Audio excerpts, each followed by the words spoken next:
Βαγγέλη, τράβα, Έλα ρε. Είναι το κομμένο. Εντάξει. Έγινε κοτσίδα. Και σαβούρα. Άσε με μέρα μου. Έτσι να προλάβουμε να το σπάσουμε. Ρε Βαγγέλη, τραβάνε. Είσαι κοντός. Θα γίνει ο Βαγγέλης. Πήγαινε από εκεί, φύγετε. Πιάστε να τα παιδιά, εγώ Έλα. Και εδώ που βλέπετε είναι ο αγαπητός ψαράς Νικόλαος Μαρκάκη. Για πες μου. Σίγουρα. Έξω από τη βάρκα, έλα. Ξεκινήσανε οι παρατηρήσεις. Έξω τώρα, έλα. Τώρα. Περίμενε, έχετε τσιπούρα. Φέρτε από. Έλα, είπα τώρα. Δεν έπιε. Πίτα. Τσιπούρα.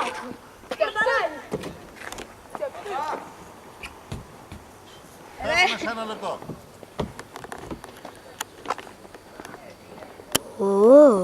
Γιατί δεν ήρθε, ρε. Κάτσες κάτι, έρχεται νομίζω. Μην το κοιτάς αυτό. Ένα βίντεο, πάω στον κύριο. Πάω στον κύριο, έλα.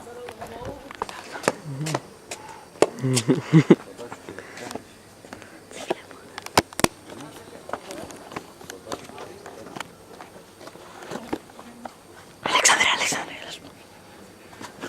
Πήγαινε πες του. Αυτός εκείνο ο πατέρα μου να δείξει το Βαγγέλη. Τι πράγμα. Πήγαινε πες του.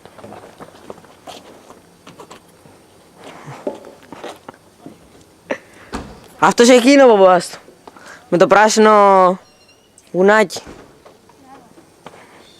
Μπαμπά. Θα έλεγε ότι είναι ορφανό που Μπαμπά. Δεν λέει κύριε.